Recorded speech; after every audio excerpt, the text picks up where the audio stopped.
Jedan slavljenički pozdrav svim lovcima na sjajne filmske naslove. Ja sam Dušan i danas zajednički obeležavamo 5 godina postojanja Filmolovca.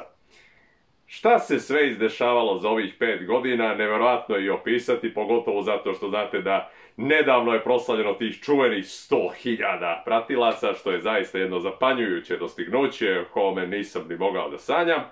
I opet kada pogledate, kada vidite na kanalu neke statistike kao što je interesantna cifra od 21,5 milion pregleda ili blizu milion lajkova ili u ovom trenutku blizu 105.000 ljudi koji jednostavno prate ovaj kanal. Naravno, opet naglašavam, potpuno sam svestan da su shortovi glavnom zaslužni za sve to, ali opet kada vi vidite te cifre, brojke ne lažu. Fantastično je to jedno postignuće, izuzetna jedna putanja za ovaj kanal i kada pogledate samo pre 2,5 godine jedva nagrebano 1000 pratilaca bi se danas došlo do ove cifre, to je neverovatno uopšte i uzeti u obzir. Šta je sve u međuvremenu se izdešavalo, šta je sve u prognozama za budućnost? Pa uglavnom, znači, sve što je bilo nameravano što se tiče nekih recenzija, nekih intervjua, prezentacija, sve je to uglavnom i odrađeno. Postoje još par njih koje su se provukli, kao i na primjer ova zadnja epizoda predstavljanja DVD-eva koja će vrlo brzo biti predstavljena. Naravno, u planu su i neke velike saradnje koje već odavno se zakuvavaju, ali nikako da se ostvare, međutim i to će se uskoro desiti. Primetili ste neke serijale koji su bili pokrenuti pa još uvijek nisu nastavljeni, kao na primjer za Odbrojavanje ili još neke stare priče koje su bile vezane za Mumiju ili tako nešto, ali opet i to će doći na red. Sprema se jedan izuzetno zanimljiv serijal o kome ću da pričam i tu ću imati uglavnom čak u svakoj epizodi saradnju sa nekim, tako da će to biti jedan vrlo zanimljiv koncept kanala. U međuvremenu, pošto me nema toliko često, da znate da nisam bio doko, nisam bio lenj, u svakom slučaju poslao sam jedan filmić, kratki dokumentarac koji sam odradio na dosta festivala, počeli su da stižu prvi rezultati. Već sam na Instagramu podelio neke lepe vesti, kao na primjer ovdje iz Birsamunde iz Indije, gdje je stiglo to baš kao pobedničko mesto za kratki dokumentarac, što je fantastično jedno dostignuće, zaista toliko mi znači ovako nešto. I ako pogledate da sam ja još od osnovne škole se bavio takvom formom tih kraćih dokumentaraca i plus sam imao i ovaj dugački povodom tih 100.000 pratilaca, znači celokupno tu priču objedinjenu okviru tog dokumentarca. I opet naravno su mi Arnold i Stallone podstakli da se opet vratim sa tom pričom koja je orijentisana na taj dokumentarni oblik predstavljanja filma, pogotovo pošto sam imao toliko materijala, opet je to bilo zanimljivo sve povezati u tu jednu celinu. I interesantno je kada vidite kako izgleda taj celokupan proces i učestvovanja na festivalima, jer pored cijele te montaže vi morate proći kroz određene tehnikalije da biste mogli da ispunite uslove i to ne misli se samo na kvalitet samog snimanja, nego se tu znači misli i na kolika je bila dužina filma, onda da li će biti na određenom jeziku, da li možete da učestvujete u određenoj kategoriji, da li ispunjavate sve uslove koje traži žiri. Isto je tu bitno iz koje ste zemlje, jer u svakom slučaju morate naglasiti na kojoj lokaciji je snimljen film, a ne odakle ste vi i sve zašto je to vezano. I cijela ta priča kada vi pogledate, vrlo to deluje i komplikovano i morate baš da iščitate dobro sva ta pravila koja su nekad i po 4-5 strana i u jednom trenutku vam se samo provuče. Aha, morate obezbediti DCP prikazivanje, to je taj digitalni format kojim se prikazuje u slučaju da vas izaberu da budete deo oficijalne selekcije. Da bi pustili vaš film morate ga poslati u tom određenom formatu, a taj format zahteva nekad i veličinu do 200 GB. Sada to jedino možete smestiti na neki eksterni hard koji se posle šalje njima da bi oni to mogli da prikažu, oni ne odgovaraju za bilo kakva oštećenja, tako da ko zna šta bi od toga bilo, ali opet da se ne zanosimo previše, ne znači će išta od toga biti. Uglavnom neki manji festivali daju dobru šansu da se može prikazati film, da možete podeliti to svoje stvaralaštvo, dok ovi jači su uglavnom već izrezervisani za neke poznatije zvezde.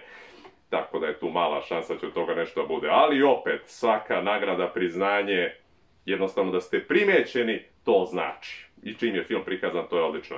I uglavnom taj film Mario i ja, koji sam uradio zajedno sa nevjerovatnom Carol Gino, sa kojom sam imao i priliku da sarađujem na knjizi kao njen editor 2018. Njena životna priča sa Mario Puzom, čuvenim autorom Kuma, koji je napisao i Supermana i Zemljotres i mnoge naslove. neverovatan jedan čovjek, izuzetan autor, dvostruki Oskarovac, ali kakav je on izgledao kao ličnost. Kao ličnost je izgledao čak i mnogo zanimljiviji nego ono što ste vi vidjeli u knjigama, jer opet nije to bio neko ko je povezan sa kriminalnim organizacijama, pa je se sve svodilo na tu priču iz te sfere mraka, da kažemo, nego je bio vrlo prijatan čovjek, vrlo darežljiv, duhovit, originalan, imao neobičan način razmišljanja i sve je to zanimljivo kada vi čujete iz prve ruke od osobe koja je imala priliku da provede 2 decenije sa tako nekim jedinstvenim. I sve to kada se upakuje u manje od pola sata i onda vidite to prikazano negde i ljude kojima se to svidjela ta celokupna priča, izuzetno. Nema tu puno što da se kaže. Uglavnom, pošto uvek za ovakve epizode primenimo nešto specijalno, onda ćemo ovoga puta imati 2 kratke recenzije za 2 filma za koja nisam ni planirao suštinski da uradim recenziju jer nisu na mene ostavili toliko veliki utisak, ali treba ih pomenuti jer su skoro bili u bioskopu, neki se možda i trenutno još uvijek prikazuju. Ali eto, podelit ćemo za 2 filma. Na primjer, uzet ćemo film Bad Boys 4, odnosno Bad Boys Ride or Die. Uglavnom, Will Smith i Martin Lawrence vraćaju se u svoje poznate uloge, opet u taj svet Bad Boysa, gledamo Miami, gledamo dosta akcije i ono sad što je interesantno kod ovog filma koji su opet radili Adil i Bilal, koji su radili taj 3. deo, koji je bio izuzetan povratak ovom žanru i zaista je bila izuzetna akcija, fantastično snimljen film, iako se Michael Bay udaljio od ove franšize, to se nije čak ni primetilo koliko je ovo bilo nafilovano tom svežom adrenalinskom akcijom. Ovaj 4. deo se opet sad mnogo vraća unazad, ima dosta omaža prvom delu, vidjet ćete konkretno neke scene koje deluju kao da su i preuzete iz tog prvog dela i neki uglovi kamera, mada je ovdje dosta korišćen taj first person upravo kao za neke scene koje je podsjećalo dosta kao da gledate igricu. Ali glavni problem suštinski kod ovog filma je bio taj preterani humor koji nije bio čak ni zabavan i što je Martin Lawrence pretvoren u suštinsku karikaturu onog lika na koga smo navikli. Jasno je da Loši momci su uvijek i bili kombinacija akcije i komedije i to na izuzetno dobro balansiran način, pogotovo u prvom delu. Međutim, ovdje u 4. delu oni su njega bukvalno pretvorili u nešto što nije ni komični predah, nego komično davljenje, komični zadah. Ne znam kako bi drugačije mogao da opišem.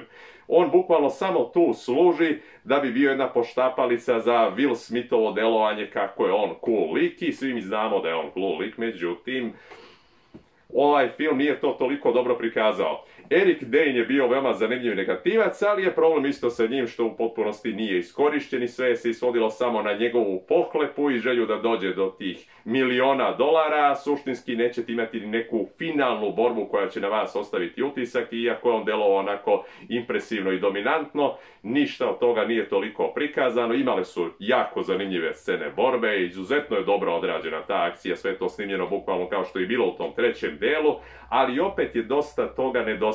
Godine se isto vide na ova 2 izuzetna glumca i sve to kada vi saberete i oduzmete, nije to bilo nešto što je moralo da se snimi, iako ima čak film izuzetno visoke ocene, zaista mi nije ni jasno toliko zašto, jer je 3. deo bio daleko bolji.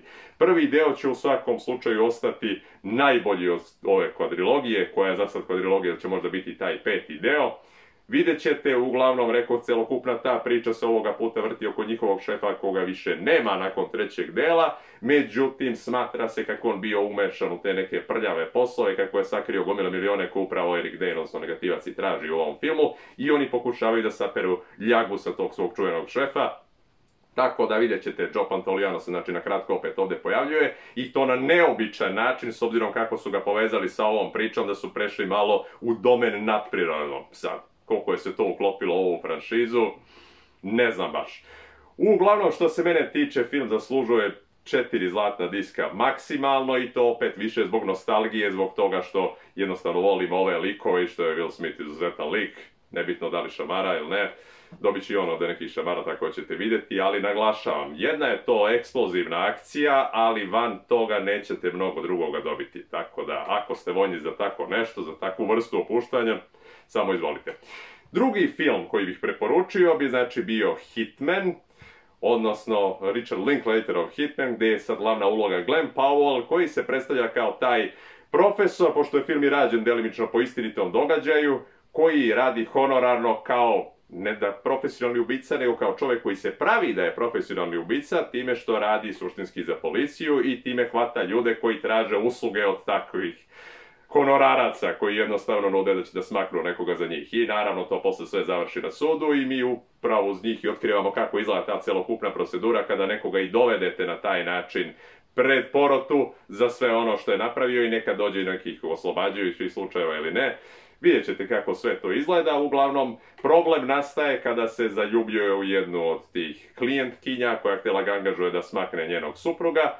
I sad on i dalje se uživljava u taj lik, pravi se da je taj plaćeni ubica koji to treba da odradi, međutim vidjet ćete kako nastaju razni problemi i naravno tu će biti strastvena veza između njih i to su te scene suštinski kojima se ovaj film i prodaje publici, jer vi kad vidite Adriju Arjonu koja je trenutno u vezi sa Jasonom Momoom i vidite te scene sa njom i Glenn Powellom onako dok su mladi, lepi u punoj snazi i sve to lepo snimljeno i napeto i tako dalje, znojavo i ostalo. I kad vidite takve scene i da se to traje i traje i da se razvlači, opet, ko voli gledati takvu vrstu filma, bit će mu zabavno. Međutim, film pati od toga što suštinski dosta te priče se vidi da je reciklirano iz mnogo drugih boljih filmova. Sad je tu problem što on želi da bude kao neki neo-noir sa dosta komedije i da se zadrži ta Richard Linklaterov stil snimanja. Znači da imaju i ti drugi dugački kadrovi, ali istovremeno da sve to bude na nekom filozofskom nivou i da svi ti razgovori deluju nekako neobično, originalno, pomalo improvizovano, kako je on suštinski navikao kroz sve te filmove koje je radio ranije, jer svi znamo tu čuvenu Before trilogiju, Dazed and Confused i tako dalje. Međutim, kad se suštinski uporedi sa njegovom vrlo bogatom karijerom, gde je i Scanner Darkly, School of Rock, sa ovim filmom, ovaj film ipak više spada u drugu polovinu, znači malo prosječni naslov od onoga gde smo navikli. I opet, zanimljiva je to priča koja drži pažnju tih blizu 2 sata, ne razvlači se previše, ali opet nećete mnogo dobiti i vrlo lako ćete moći pretpostaviti i kako će film da se završi i ko je suštinski prava pretnja i u kom smeru će sve to da ode. Tako da tu imalo malo trilera, komedije, neke romantične dramice, ali opet van toga nije to nešto toliko impresivno s obzirom na ocene, pogotovo od kritike kakve stižu. A publika očigledno je bila vrlo nastrojena Glenn Powellu koji nije se libio od toga da pokaže kako izgledaju, u kakvoj je top formi. Tako da i ovaj film ih isto ocenio sa 4 zlatna diska, ako vas konkretno zanima možete ga isto pogledati, ali opet nemojte očekivati previše. To bi suštinski bile te 2 kraće recenzije i sad, kao i uvek, na primjer ima jedan gost, ovoga puta će to biti David, odnosno Viking Samurai, moj veliki prijatelj koji postaje polako izuzetna akciona zvezda, čak i profesionalni borac, dosta se o tome priča. I da čujemo njega šta on uopšte misli o saradnji sa mnom i o boravku malom na Filmolovac filmskom kanalu. Tako da, Viking Samurai. Hey guys, this is David, the Viking Samurai YouTube guy, also an actor, a martial artist, lifetime natural bodybuilder, and I want to congratulate my friend Dusan Filmolovac for hitting that 100,000 mark of subscribers on YouTube. It's a very big goal, a huge accomplishment. And I know he's worked hard. I know he's been consistent. That is the key to achieving any goal in life. So great job. Keep it up. I know you're going to keep growing the channel, getting even bigger and bigger. And speaking of channels, we've done some amazing videos together covering the 80s and 90s martial arts and action stars and talking about why they don't make movies like that anymore. So keep doing that great content. Keep getting the word out.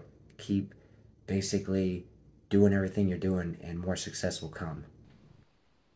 Hvala mnogo Davidu na ovim lepim rečima i nadam se da će njegova buduća karijera cvetati, da će postati izuzetan akcioni heroj i nadam se da ćemo biti u prilici da uradimo još koji intervju.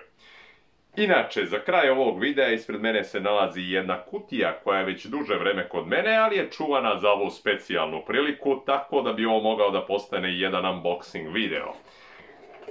Tako da, konkretno ovde, pored jednog veoma lepog pisma, gde su neke divne reči i nekih čestitki od Rika, čoveka koji radi vrlo zanimljive predmete. Ovde se nalazi nešto što se ne viđa toliko često, ne znam u stvari koliko ćete ga videti, ovako. Tako ćemo pokušati da ga namestimo što je bolje moguće. Uglavnom, hvala svima koji su doprinijeli ovoj nagradi, koji se nalaze u ovoj nevjerovatnoj cifri od 100.000. Hvala i onima koji su ovo obezbedili, koji su ovo isporučili. Da nije bilo njih, nemam reći šta bi se desilo, YouTube zna dobro šta mislim o njima.